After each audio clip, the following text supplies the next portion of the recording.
This area is the player's introduction to the Endless Paths of Odd Nua. While the Endless Paths are a completely optional dungeon, this area also contains content that is crucial to the critical path of the game. Because of this, the area needed to be segregated in parts by the sections that are pertain to the Endless Paths and what was critical path. But we didn't want to superimpose this design decision over the architecture and flow of the scene.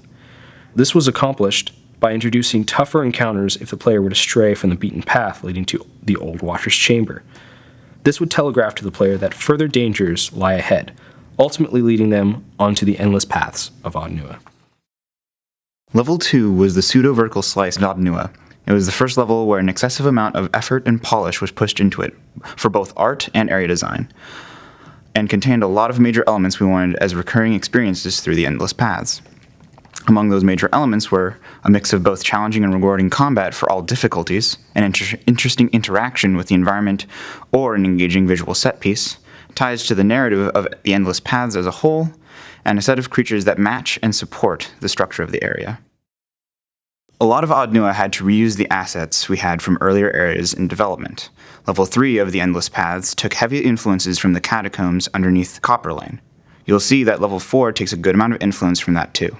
Since we lifted a good amount of assets from the catacombs, we ran into a strange design issue. If you kite an ogre into a doorway, they would clip through the top of the frame. We sat down and thought to ourselves, how would these ogres fit through these door frames? The obvious answer was, they don't. So we broke down all those doorways.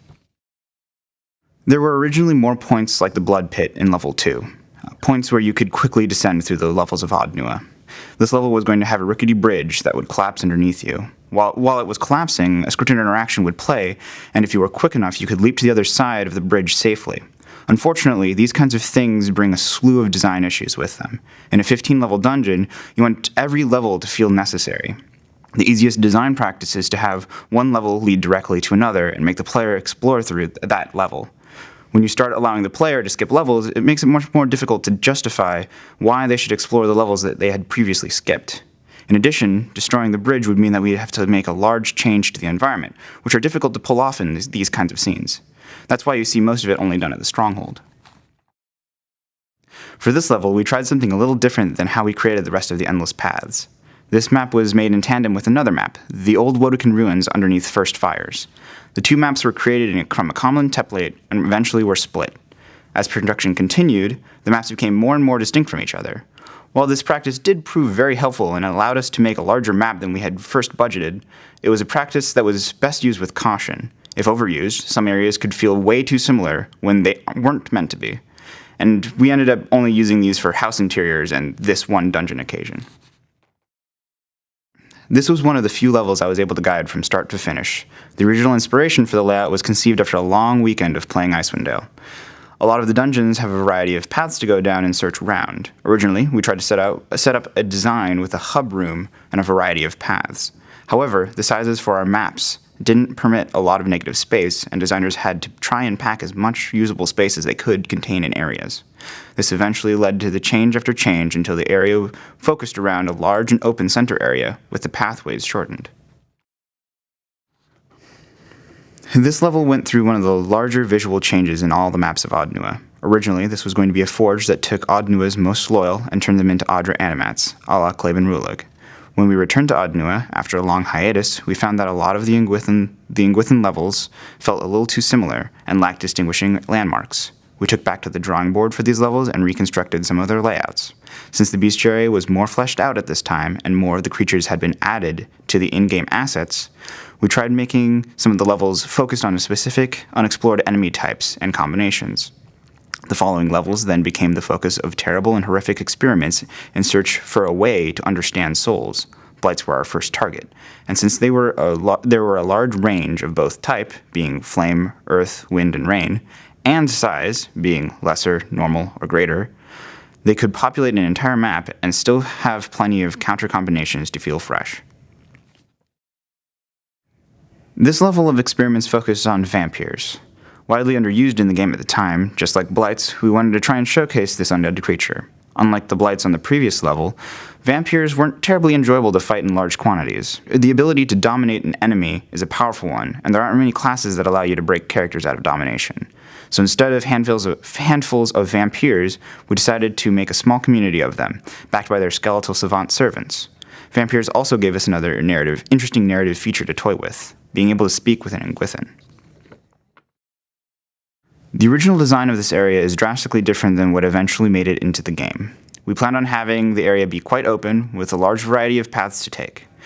There were 3 Engwithan machines scattered about, and each one of them was feeding souls to the Shade in the center. Initially, the Shade would be a monstrous encounter for the party to face. As the player would destroy each machine, the Shade would get weaker and weaker until it was a sizable challenge. We couldn't deliver on this sort of plan in the end due to the area having too little direction, scripting being a general nightmare, and the lack of destructible environment. However, the idea did eventually fuel the redesign for Level 7, where the final Blight encounter would progressively get easier via the use of old Engwithan technology. Level 10 was intended to be a very small transition area between the Engwithan ruins above and the caverns in the next few levels. The idea is that this section of the Endless Paths collapsed in on itself, and the spiders subsequently burrowed up looking for food. It's a pretty simple little area, but it actually ended up a good place to test things like enemy shout ranges and perception distance. For a little while, you could aggro the first group of spiders and have everything in the level come running for you.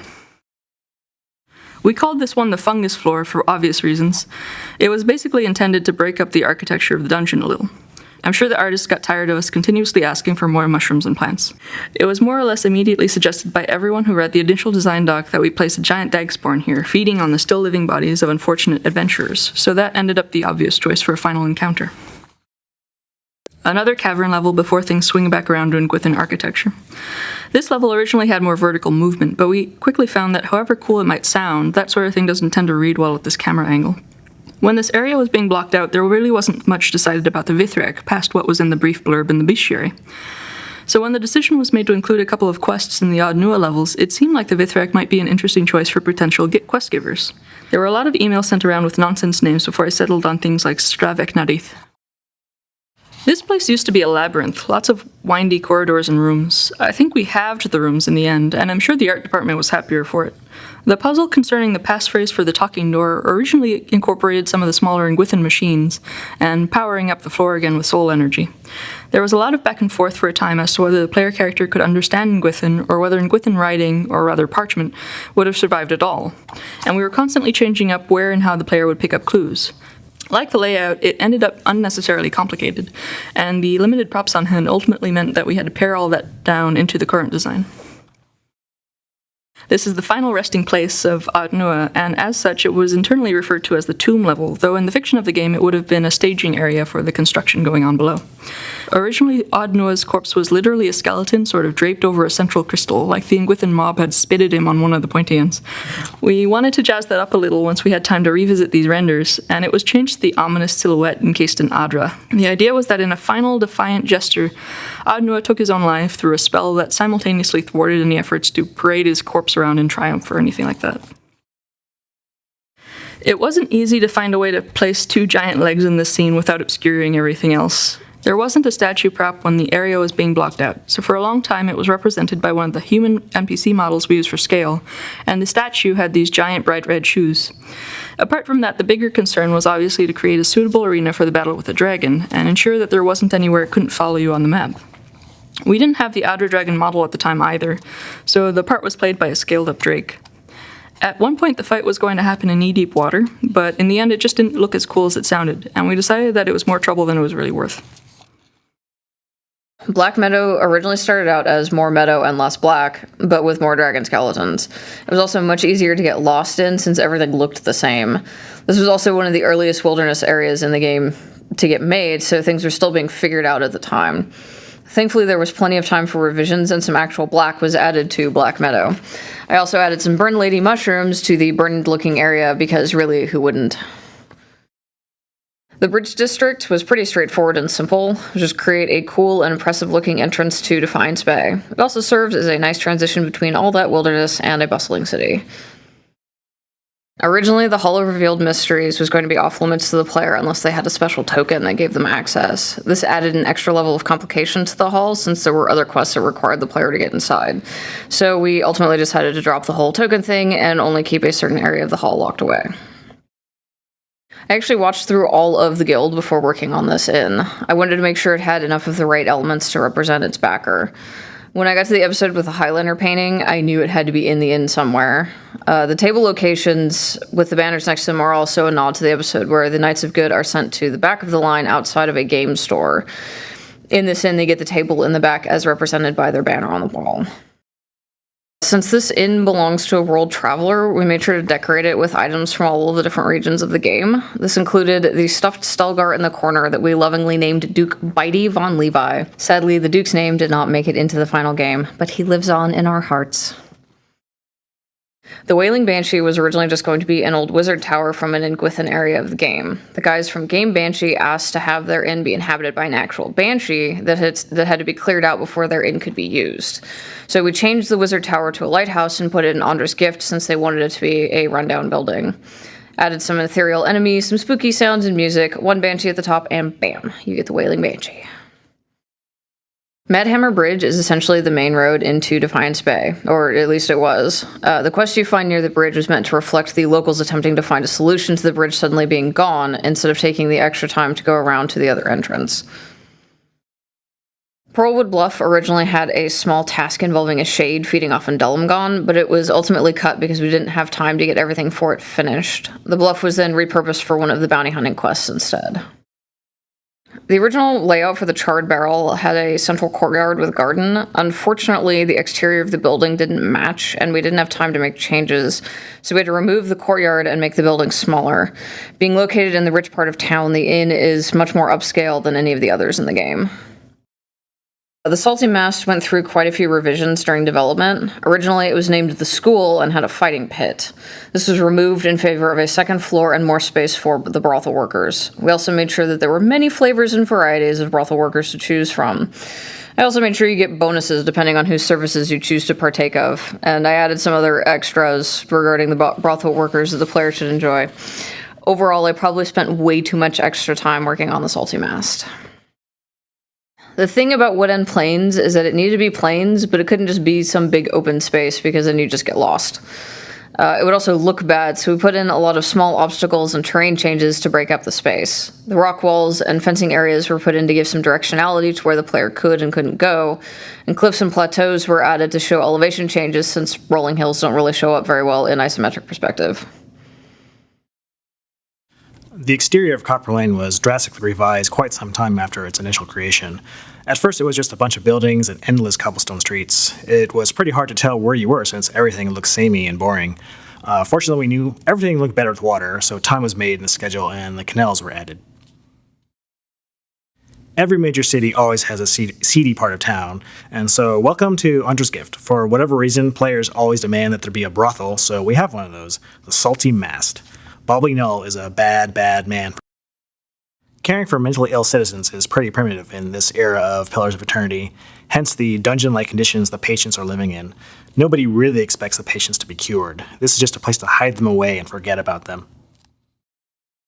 There's a lot of walking and talking in Defiance Bay, so it's nice to break up things with a district where things just want to eat you. The layout for this level was inspired by a Severed Hand level in Icewind Dale 1. It made it easy to go to the environment artist and say, make the scene look just like that. At one point, there was a sequence where the party leaped off the tower as the machine exploded Die Hard style. There were a lot of sad faces when it was cut, but something similar will probably make it back in for the expansion. Besides, once the background for this area was done and it became evident how tall the tower was, it didn't seem plausible that the party could possibly survive the landing. Bloodsands. This name was in the cards since my first layout of Andra's Gift, really. While fleshing out its locations, I wanted to have a pirate's den of sorts, where even more seedy deals would go down. But we never had time to add that, so the name got resurrected while I planned the breakdown of locations for Twin Elms. Our lead area designer, Bobby Null, wanted to have a sect of mostly dwarven roots somewhere in Twin Elms. Dark fellows, obsessed with ritualistic sacrifices, and the name Bloodsands came to grace this half-dungeon, half-quest area almost by default. As with other locations of Twin Elms and Defiance Bay, we wanted to maximize our dungeon crawling space. Here you can merrily dispatch the entire sect of dwarves without angering too much, at least anyway, the tribes of Twin Elms. One of the gods' quests asks you to do precisely that in this area. When designing and blocking out this area, I wanted to convey a sense of a bygone grandeur, an advanced civilization crumbled into pieces, and a feeling of foreboding as you approach the top of the island, sort of where Wurika's temple and prison, Braith Yaman, opens its mystical maws to the world outside. One of our talented environment artists, Sam Dunny, did a terrific job in bringing this 3D layout to life into a beautiful scene. At one point, we considered having statues of the gods flanked the way up, but eventually the idea settled on an even better outcome in my view. The area became a domain of Wurika, and we used the massive statues of her heralds to foreshadow the endgame mini-bosses that assist Theos in the final confrontation. Another thing we changed from the original design was the way in which you arrived to the island. We had this horn seen in Old Song that would call the bargeman to take you across, but that sounded a little bit too similar to the ancient Greek myth of crossing the river Styx with Charon. So, in addition to all the concerns, we got rid of the requirement to obtain the Anamenphas permission to access Burial Isle. This was a Blacker Inn, whose original design called for it being placed near the trunk of a large tree. But since we had these giant elms in the city, and since we wanted you to go up to its branches at some point, it seemed like a good idea to have to take the inn and basically give it a loftier location up in the canopy of those giant elms. This is a cosmopolitan area, but it's also wild and magical. The celestial sapling features adventures from all parts of the world of Eora. The Court of the Penitents, Braith Yaman, a prison for souls, and a temple dedicated to Wurika. This fine layout was first put in place by Matt Perez, one of the designers that joined Obsidian to work on Pillars of Eternity. The render itself was handled, I think, expertly by April Giron. This location became really important to the main story as its development progressed. Originally, it was just supposed to be its own temple, detached from Burial Isle, to which you travel after arriving to Twin Elms. As it often happens in game development, though, the realities of the tight schedule prompted us to move it to Burial Isle, making it part of Wurika's temple and placing it right next to an underground shortcut that lets you discover the buried city of Sun and Shadow. Elms Ridge was first called Twin Elms in honor of the giant trees that give this Glenfasan city its name. The area was laid out by Bobby Null, the lead area designer for the team, and Hector Espinosa, our lead environment artist, did an amazing job with the 3D render and bringing it to life. At its bottom right corner, you'll notice perhaps a cool archway made by roots from one of the elms. This led to an area of the game that we had to cut, a mystical forest called the Wheel of Fates, where you'd be sent to speak with the Ancestor Stones, a collection of souls of Glenfathan leaders, right, whose wisdom is revered by the tribes. The catch was, of course, that you could only do so by ingesting hallucinogenic mushrooms that would sort of lead your vision quest towards these stones. The realities of game development sometimes result in awesome things like this having to get cut so that you can focus polish into something else, some other areas of the game.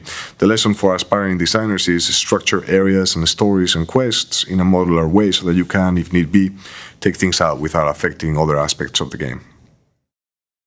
Headquarter of the Fangs and sacred natural shrine to Galawain, the mall blends in with an architecture and organic shapes, while also being a pretty compact area. It was a design challenge that nevertheless, I believe, turned out quite well.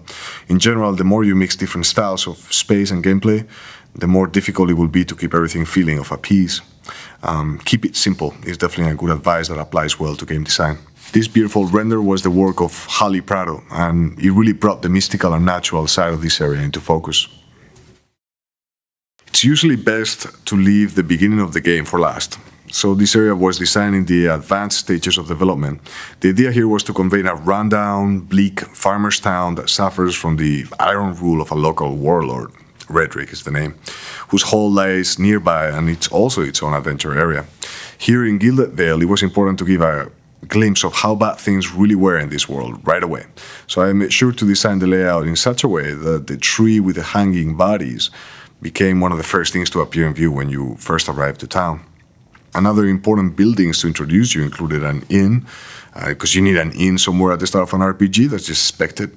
Places to shop and tinker, like the blacksmith and the mill, and also places that would illuminate background history, like the ruins of the Euthasian temple, which figures in the general narrative that we constructed in the area's quests and characters. Welcome to Twin Elms. Heartsong is the commons district of this city, where Glenfathans live and mingle and where foreigners are allowed to stay in the city. All other places are forbidden. Being the hangout spot, I designed the place with a couple of things in mind. It had to have an inn, a marketplace, plenty of dwellings, and an important ritualistic building. Also, to emphasize the union of Glenfathan and ancient Engwithan architecture, the design blends the two architectural styles in a way that seems almost organic. Sean Danny, the environment artist that turned the complex 3D block art into really an amazing 3D render, commented after his first pass on the area that he totally wanted to live in a place like this. And it was awesome to hear that response, because that's exactly what I was aiming for when first blocking out the area. It was also important to give a sense of what Glenfathan society was like and to contrast it immediately with the people of Defiance Bay. This was accomplished with a few key details. For example, one, the Glenfathans are warlike. Pretty much everyone is armed and geared for battle. Two, Glenfathans live in relative harmony with other creatures of the wilderness, boasting many rangers and druids, and defend their town with the aid of tame Stelgar prides. Lastly, Glenfathans have their own kind of voice and a way of looking at the world, which was conveyed in the figures of speech from the moment that you set foot in the city. This area's goals are pretty simple. It's just meant to show you the mingling between Glenfathans and foreigners, but also giving you a chance to purchase goods at a convenient location. The North Wild was one of the last wilderness areas I designed for the game. I created the blockout trying to emphasize two things. Elevation increase, because the area leads to the high peaks where Helia's temple rests, and also a visual history, right? This last element was conveyed by the forest itself. Half of it looks as if it was burnt a long time ago, while the other half of it looks pristine. Separating both sides, there's a mountain creek. The idea here was to show a boundary of the fires that were consumed during a War of the Black Trees. Old Song, the Temple District. This was an opportunity to showcase almost intact Engwithan buildings filled with magic and mystery, and it became one of my favorite designs in Twin Elms. The idea here was to show how Glenfathans coexist with their sacred ruins while still managing to remain sort of like their mere caretakers. Nobody truly lives here, but the place is constantly tended to. The area boasts two main temples, Galloway's Maw and Noonfrost. Given the area budget for the city, Bobby and I thought that it was best to maximize dungeon-like spaces inside Twin Elms proper, so I designed the district and its temples with that idea in mind. The quests and events linked to the temples let you deal with them as full-blown dungeon crawl spaces, if that's your choice. The beast's head was appropriated from one of our lead character artists' creations. Dimitri Berman is a lead character artist. And he repurposed it to turn it into a temple's facade, which was really awesome. In the docks of this district, we had at one point a gameplay setup that required you to blow a horn, right, to call a parchment that would take you to Burial Isle. Alongside the Wheel of Fates, we simplified that part of the main story in the city. The main goal of this interior scene was to house the Council of the Glenfathan, the Glenfathan leaders. One belongs to each tribe.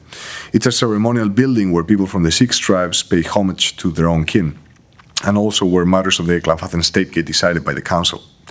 We would have liked to have more Ananthatha here, but in Twin Elms, we ended up with 2 out of 6. We thought it was best to have a couple of them show really strongly than many of them barely fleshed out. This is probably my favorite level design in the game. I had a blast blocking out the castle even to its minute details, because who doesn't love a keep, you know? You gotta have a keep in an RPG, a cool keep. And Bobby's the lead area designer, and I thought so too. So we didn't just want to have a keep, we wanted to have a really awesome keep. So we brainstormed some ideas about the design, about the things that we really wanted to see. And then I jumped into it with glee, you know, very happy to have a stab at it. My goal was to have a multi-level structure that would let you pop in and out of its interior scenes, allowing you many pathways around your objectives, whether you wanted to go in sword in hand or sneaking about. In fact, we had to remove a few transitions here and there in order to not get people completely lost. Still, though, it boasts 4 ways to get into the keep and a 3-story high setup of the interior scenes that go with it. Sean Danny, a great environment artist in the team, rendered the castle faithfully and beautifully. After my first design and gameplay pass, Olivia Veras, one of our designers in the team, took over the area to give it a fine final pass and polish, including the writing, while I switched over to design Twin Elms, our second main city in the game. This is the main level of Redrix's Hall. This area also saw a couple of changes to transitions. We had one near the center of the scene. There's a staircase going up to one of the towers you can see in the exterior, which we removed for the sake of spatial orientation mostly. This level of the keep is where the hardest fighting is meant to take place, if you decided to go swinging swords first and asking questions later.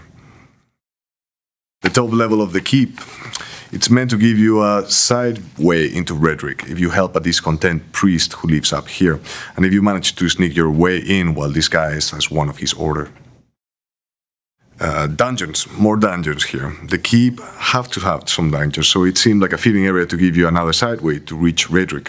If you manage to help a proud Animancer who feels wrong despite her accomplishments, and she's been basically cast down here to live among the filth, and if you manage to deal with their undead hordes on the way too, of course. Another ambitious design. In Noonfrost, I wanted to take advantage of its gods theme, the cold, the winter, and entropy, to showcase a dungeon that would look quite different from other Ingwithan ruins.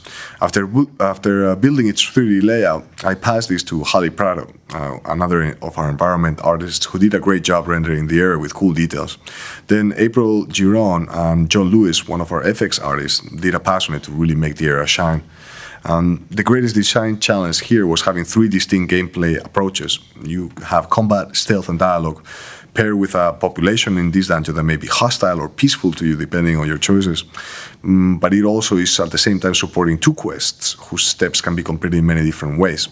And this kind of complexity, while it makes for really cool gameplay, it also entails risks that you have to measure with care. And there's another bit of trivia about this area. Noonfrost is also a homage to the Ice Castle from Icewind Dale 2. Originally, this scene was contracted out and not fully reviewed by a designer in the team, but it still worked pretty well. However, it had a giant pool in the center of the scene, reminiscent of the giant rainbow pool in Yellowstone, and that took a lot of potential gameplay space out of the scene. So near the end of development, we broke down the massive pool into smaller ones, adding pathing through the center of the map. Searing Falls was an early design that didn't get implemented until late in the game because it was a side area. At the time, we had to focus on delivering the areas tied to the main story first, and then we had some time to revisit the additional content like this dungeon. It was intended to be a multi-level dungeon, originally a lava cave, another staple of RPGs, and I wanted to have even more visual variety in our dungeon and cave environment, so this seemed like a logical choice. Eventually, almost out of time, we found a chance to get it in the game, so I designed a small location that would try to feature some of its original glory. Lots of fire and lava falls, and in the end we were glad to make room for it, and to also have a high-level side quest starting from Defiance Bay that took you into this place. The Nest, Helios Temple. This area was first slotted to appear in Alsong, the temple district of Tunnels, but then Bobby and I, during one of our many conversations about how to spread our world map's locations, sort of decided that it was a cool idea to have it appear elsewhere. From the start, this place was meant to be an open-air shrine, right? It's, after all, the shrine of the goddess of the sky and the birds. So at first, this was supposed to happen atop a tower, but after our decision, I blocked this out as a temple nested on a mountain peak. April Giron immediately loved the block art and said, "Oh, hey, you know what? I really like that." And I replied, "Cool, wanna take a stab at it?" The result, it was a fantastic scene, really. Whenever people feel really passionate about something, it's best to let them run with it and see where it goes. The Temple of Skaven is an underground dungeon that mixed castles, basement, and cells on the west side, with the ruins of an old temple on the east side. First, it was the first dungeon that we designed for the game, and its original block out was even larger, but eventually I trimmed it down to something more manageable. Part of the challenge here was building a seamless transition between the 2 distinct areas, which also slanted at different angles so as to make them appear more natural. Sean Downey, one of our environment artists, came up with the idea of having a negative space transition, sort of like the bridge by the chasm that blends those 2 areas, and he did an amazing job with this render. So much so that one of the locations that we've shown since the very beginning in our backer updates is this very dungeon. Ter Everon, the Tower of the Stars, had to be awesome, but we also had really limited space to work with. We intended to have statues for each of the gods, but then linking it to some narrative new ideas, we decided to put a kind of map on the floor illuminated by the tower itself, sort of like a star map. And then John Lewis, he's an awesome FX artist, came to the rescue of us crazy designers and made a set of really cool special effects so that we could materialize our wild ideas into something tangible. Bright Hollow, much like the Stronghold exterior, incorporates our system for dynamically changing the background of a scene the player is in. What was perhaps more challenging was that the vision for the player home was a 2-story house with a fountain in the middle that could be seen from both floors. What this meant for the implementation of the scene was that we needed the floor to reflect whatever level of construction the bottom floor was currently at. If the player did not rebuild the courtyard pool, but has restored the second floor of Bright Hollow, what they would see from the top floor should be a ruined courtyard. With some smoke and mirrors, we were able to accomplish this. It is small things like this we feel help the backgrounds for the scene feel less like static 2D renders, but alive and responding to players' actions. This is also one place in the entire game that does anything like this, so we were definitely proud to get it working. The upper floor of Bright Hollow, which becomes available once the Bright Hall Restoration upgrade is built, was an opportunity for us to have a location in the game where we could place a bunch of companions together. Here the player is free to chit-chat with them and see them outside of their normal combat environment. We felt placing them all here, walking around in some cases, shacked up with other companions, would help reinforce a sense of home to Bright Hollow. With Pillars of Eternity, we strive with every level to both evoke the essence of the beloved Infinity Engine games, as well as introduce something new and engaging for players to experience in the world of Eora. The Caravan Encampment was no exception to this goal. As the introduction area and the first impression of Eora has to offer, it really needed to speak to the player from the get-go. Keeping in mind this principle, we needed to begin the game with an image that instilled simultaneously the feeling of adventure players may be familiar with from a Dungeons & Dragons setting, while introducing them to our own unique world. The idea of a caravan huddled around a flickering campfire both seemed familiar and befitting as the humble beginnings to a grand adventure. By setting the scene before a large ancient ruin with peculiar stone-like objects growing from the ground, we felt this would introduce them to some of the key landmarks of the Dyrwood. Another principle in our design was non-linearity. Pillars of Eternity is a game about choice and consequence.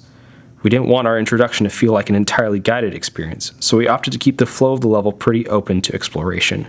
Once the player has finished speaking with Odema, they are free to wander around the immediate area and examine their surroundings, even find clues that foreshadow their inevitable ambush, a situation that very quickly teaches the player the concept of consequence in our world.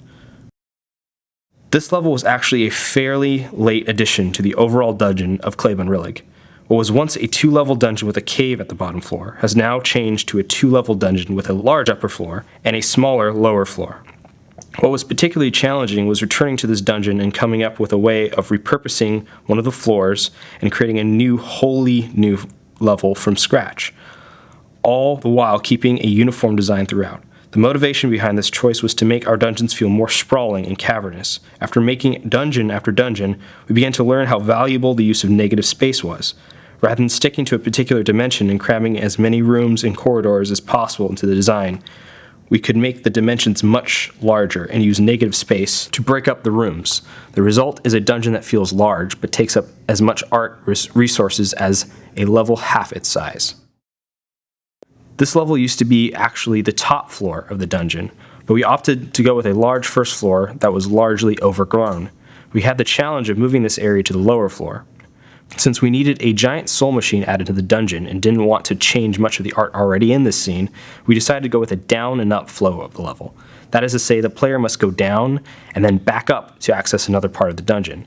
That way we could extend the top floor further, adding the soul machine, then have the player go down into the bottom level in order to access that part of the map. One of the goals with this particular scene that stayed from the original design was to tell that story of how animats in Gwithan culture were made. Each room, a different process in how the subject was chosen, cleansed, and sacrificed for the greater good of their civilization. We didn't want to beat the player over the head with this either. If they are more interested in the dungeon crawl and loot, then so be it. The narrative shouldn't get in the way. But for players who really like to take in the scenery, we try and reward them for taking the time to absorb their surroundings by explaining some of the things about Ngwithans they hadn't known before. The exterior of Clayban Rillig was the absolute first level ever generated by our art team for Pillars of Eternity. Since we were still in our prototype phase, we hadn't established a name for this dungeon yet, so some of the team affectionately began calling it the Valley of Hector, after our lead environment artist who built it, Hector Espinoza. You may have seen it in the early art tests we released early on in the project. As a testament to Hector, this area remains nearly the same as it did since its initial conception. The iconic statue of Barath's different incarnations hanging over the entrance of the dungeon have been an image we consistently revisit. Dyrford Crossing is the crossroads for much of the content in the Deerford region. It has the Ogre Cave, the Dragon's Nest, the path leading to the Claybon Rillig, and lastly, the secret entrance to the Temple of Skane. This is all by design that we interweave our quests in this nature. It creates an ebb and flow between the quests. You never want the player to lose momentum when they're exploring a map. For instance, in this scene, if the player wants to travel off the path away from Claybon, they will come upon a large statue. If they don't make the checks, they can venture further into the Ogre Cave. In there, they can speak or kill the ogre, and explore further and find a key to the hidden entrance underneath the statue in the crossing. If they return to town because perhaps the Skane Temple was too difficult, they could speak with Rumbald and finish his quest. Or if they ventured north past the statue in the crossing, fight the Iron Brand and retrieve a dragon egg that Hendina in town seeks. This all illustrates the momentum I am referring to. There is never a point when the player explores the map and isn't rewarded with something new and engaging that doesn't loop back into the flow of all the other quests in the region. The Deerford Mill was a late addition to the Deerford Village. For a while, the mill was just a landmark in the exterior, a piece of scenery, but not a place you could enter. However, once we began QA on the project, one of the first things we noticed is that literally everyone tried to enter this building. We learned quickly that the sort of things attracted players' attentions, one of which was a great big water mill that dynamically moves in the scene. As soon as we realized this, we decided to include the interior to this building, another place for the player to explore and find things hidden around the village. This is where we learned that adding dynamic objects to the scene was a surefire way to grab the player's attention. This particular scene required a unique approach to its lighting as opposed to most interiors in the game, since Trygill set up his cuiriery in a collapsed tower of an Nadiran castle that was once in the area. That meant light would spill in from the rooftop. This meant that it would be one of the few maps in the entire game that would have its own day-night cycle. Because of this, the color grading of the scene needed to function in both day and night. In terms of area design for this level, early on in the design we played a lot with the placement of Trygill's key to his secret quarters. At first it was on his person, but the player would only ever get it by outright killing Trygill, which some players might be opposed to. Another placement was putting in some sort of chest nearby, but it felt too obvious and formulaic. Close to this idea, but more interesting, was that he lost the key and his assistant and him are arguing over where it could be. If the player was to scout around, you could find it floating in a vat of dye. We felt we needed more ways to reinforce the value of scouting areas for hidden objects. This particular seemed to work to this effect. This may be a very familiar scene for some of our backers, as the overall region of Deerford is what we used in our backer beta. What you may not know is that Deerford Village was among the first maps ever made in development. The Deerford region in Pillars of Eternity was made during a phase of development we call vertical slice. If each feature of a game were made into a layer of a cake, then taking a vertical slice of said cake would result in a small section of the entire game that includes all the various layers of gameplay. In this period, we get all the core mechanics of the game in a raw form, so that we can get an immediate sense of the experience we're aiming for the player. Deerford, a seemingly remote village in Deerwood, felt like a perfect fit. As our visual target, we wanted to create a village familiar to the fantasy setting, but grounded in a historic medieval feel. In terms of the area design, since Deerford is such a tight-knit village where everyone knows each other, it only felt logical that all their quests relate to one another in some way. The whole town is in an uproar over Lord Heron's presence, so everyone's got something to say about Lady Aelis's disappearance. Rumbald's pigs got eaten by an ogre, and Trygill, the local tanner, seems to know something about it, but you can catch him on his lie by bribing the local barkeep or getting some information from Hendina, another quest giver. This relation helps create a flow from quest to quest. This alleviates backtracking through areas that often feel tedious and a waste of time. It also helps reinforce the narrative of a small town. The idea of the scene came out of necessity. Initially, this was all supposed to happen somewhere inside the ruin. However, it clashed with our non-linear philosophies. In order to have the information communicated to the player about Theos and the Soul Machine, it needed to be staged just right and go off without a hitch. By placing it in the ruin itself, it meant some of the non-linearity would need to be sacrificed in order to create a hard gate for the player. So we as designers could make sure we knew the exact moment this event would be triggered. At Obsidian, we often have quests and scenarios that branch in a myriad of ways. Each of these branches are conditioned by what we call gates. These gates keep the game responding to the player by closing off paths and opening new ones based off actions they perform. A piece of dialogue, for instance, might be gated by a certain amount of disposition. This helps reinforce the suspension of disbelief for the player because to them, the world is responding according to their actions in a real way. A hard gate, however, implies a more rigid gate, one that is meant to funnel the player to a singular point by making sure the gate is only open by a singular action. In this instance, a hard gate was needed so we could know the exact position of the player as well as make sure they were not in combat or doing some other action simultaneously. This is often achieved by level transitions. Since we know the player cannot travel while in combat, we don't need to worry about that. In one scene results in the visuals of the whole level being curtailed for this one pivotal moment. The Ruin of Sealant Lys was a daunting dungeon to design, but also very gratifying as this was our chance to set the bar for our dungeons throughout the game. This was also one of the later dungeons designed during development. Oftentimes the beginning of the game is of the last content you end up producing. This is to ensure all the systems needed to make the experience fully fleshed out are implemented and functional so they can be taught to the player properly during this first moments of gameplay. Thus, by the time this dungeon was designed, we had learned many valuable lessons about the ways we could push the layout and flow of a dungeon, as well as utilize all systems in the game that at this point had been fully fleshed out. We also felt in many RPGs the starter dungeon often felt like a bland guided experience intended on cramming tutorials down the player's throat. We certainly didn't want Sealant Lys to repeat such a formula, but we didn't want the player to be completely unfamiliar with the game's core mechanics either.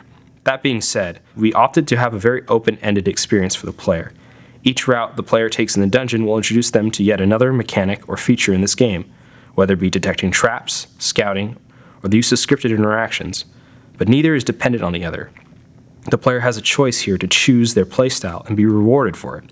The reward will then reinforce the value of this mechanic, while simultaneously teaching the player the role it plays in Pillars of Eternity. Occasionally on a project, you will inherit another person's work when they move on to other areas in the game, or in this instance, another project at our studio.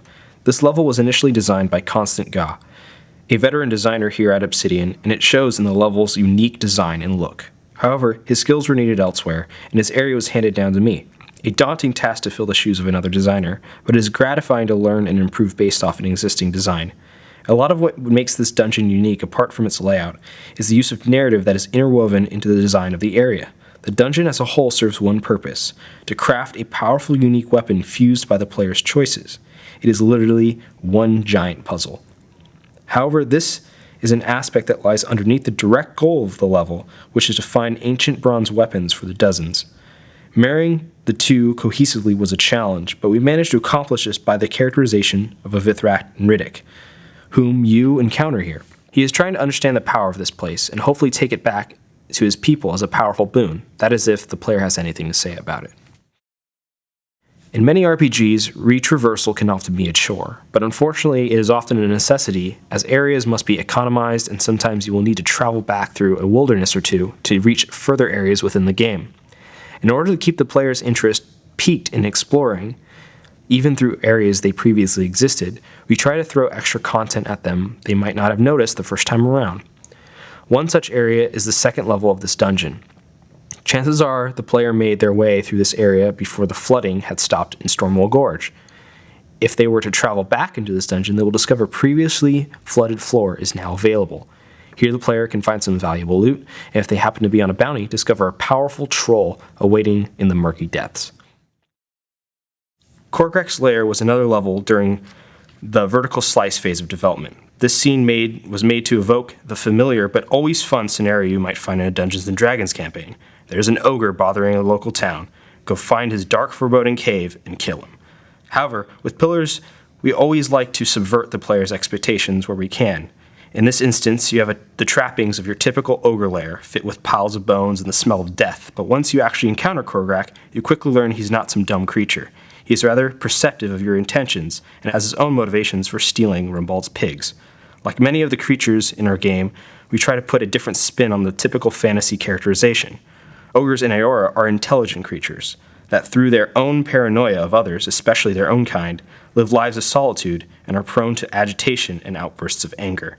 Korgrak is no different, and we aim to make this conversation with him reflect this. If the player understood this right away and choose to treat the ogre as a rational creature, they will be rewarded with avoiding a rather difficult encounter. Like many of the Stronghold maps, the design of this area had to accommodate multiple sets of content. In this scene, the player's introduction to the area is a spider-infested dungeon where a great deal of combat and stealth can occur. Later on, once the player unlocks the stronghold, the area serves as a dungeon where they can imprison various characters through their travels, in which in and of itself offers its own reactivity for this particular scene. Caed Nua, or the player's stronghold, was one of the more technically challenging levels in the game. Not only is this level the player's home base for most of the game, but the design had to conform to specific constraints based off the system we use to dynamically alter the map as the player upgrades their stronghold. We had to take special care of how parts of the scene spatially related to one another. Due to the nature of our tiling system, the map was more or less built on a grid, but still needed to feel organic. This was to ensure the level never felt bland in its layout, while still being cognizant that if the player upgraded a specific building or other landmark on the map, it wouldn't overlap with another. This is the Great Hall of the Stronghold. There's a lot of work going on behind the scenes here.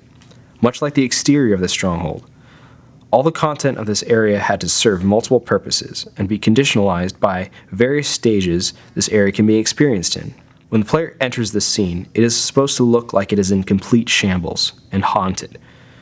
There is combat in this level and the scene with the steward of Caed Nua. Once the player unlocks the stronghold and upgrades this area, however, it becomes a warm, grand, and inviting area where visitors will appear. On top of all of this, the level also had to serve the purpose of a battle arena in instances where the player's stronghold has been infiltrated by the monsters of the Endless Paths. All this was accomplished by making the Great Hall a rather long hall with a great lane in the middle that serves combat tactically. Coincidentally, it makes the Great Hall all that much more great once it has been fully upgraded.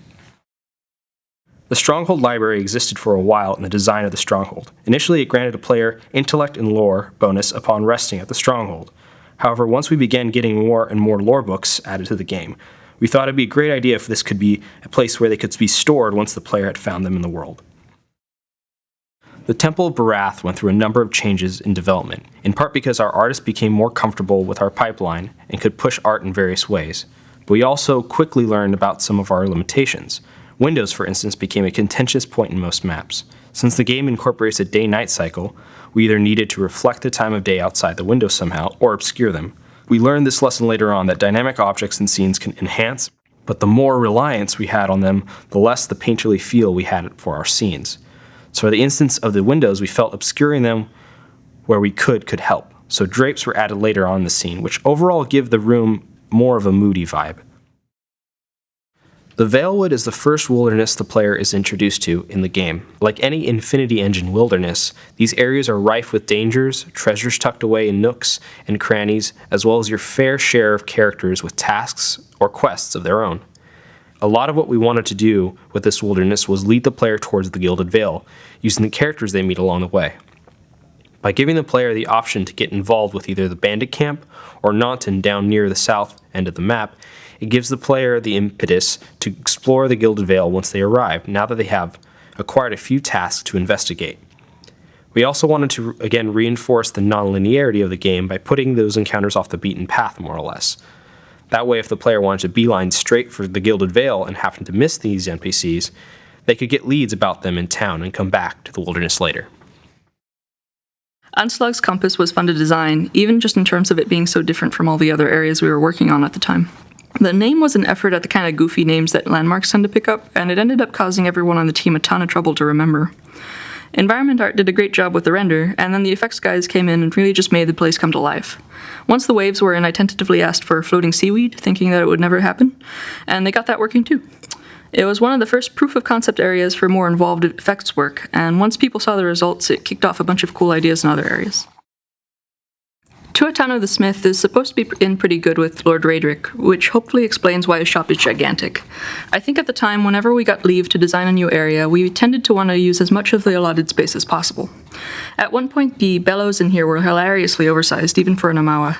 I'm a little sorry we got that fixed. This road was kept purposefully peaceful. We wanted a buffer between Gilded Vale and the stuff going on in Raedric's Hold. At one point, Kolsch was meant to approach you in town after you'd done a couple of side quests, so there were a couple of snarky guards out here patrolling along the road, and they would give the player more information about the hold. We didn't really want to gate Raedric's Hold off, however, so we ended up moving Kolsch out here and gave him all the exposition that the guards used to have. Even though only one quest leads back to this area, I still wanted to make sure that something changed for the player that got further into the game and then decided to check out Magran's Fork again. For a short while, a few of the classes, priests, chanters, and ciphers, were a little further behind than the others in terms of functionality, so they ended up underrepresented in a few areas. The encounter with Grammarvel was basically an effort to place all of those neglected classes somewhere and try them out. The Temple of Eothas was intended to be an archetypal Gothic dungeon, with big archways and trick sconces and such. We looked at a lot of cathedrals, tabletop tile sets, that kind of thing. On paper, each of these rooms had a listed purpose and name, though I quickly decided that the privies had been buried under rubble. The bell puzzle in here went through a couple of iterations. We made sure to stick a key in the Retrix's office and have Virton provide some hints, and that seemed to balance things out. But as a word of advice, don't do bell puzzles. One of the earlier designs for the Temple of Eothas was a sunken temple, and originally there was a lot more water on this level. You'd have to raise and lower the water level to get through. The whole map ended up very mazy, a little Escher-esque with all the stairs. Once narrative hit on the through line for the quest in here, however, we focused on the temple part of the design, and only the healing baths survived. The Eothasians would have been performing a kind of baptism ritual here, descending into the lower reaches and coming out again to these brightly lit altars. One of the underlying ideas to this place was that this promise of redemption that Eothas offers held a lot of appeal for some Deerwood citizens, since forgiveness for past crimes runs counter to the cultural emphasis on feuds and vigilantism. There's a couple of jokes in here about the inn's previous owner having disappeared, you might note, and that grew out of our never hearing back from the innbacker. It's all meant in good fun, of course. I had a little poster in my office of the old promo art for Baldur's Gate 3, and while we were thinking of names for this place, I started using the Black Hound as a placeholder, thinking that it wouldn't stick. It ended up getting the thumbs up, and Josh Sawyer asked Art to implement the poster image as a stained glass window on the lower floor. The dog upstairs actually came later. Once we started assigning locations to the various pets, the placement for the black dog seemed fairly obvious. The original quest in here had the player facing off against a couple of wood beetles, sort of the unholy termites of the setting, I suppose. So they'd bitten a couple of fingers off of Miller's hand, and she was holed up in a corner waiting for the player character to save the day. It was more of a nod to the rats in the basement or beetles in the cellar trope than its own coherent quest or task, so it ended up getting nixed in favor of the feud between Trumbull and Swainer. Trumbull's daughter used to be the miller. We recycled that character object. You would think that negotiation between two parties would be a fairly simple quest to script out, but the second that you have two starting points for a quest, you essentially double the amount of time you're going to have to spend on getting it to work properly. Especially since you can go back and forth between them until you decide which side to take, or just murder them both, of course.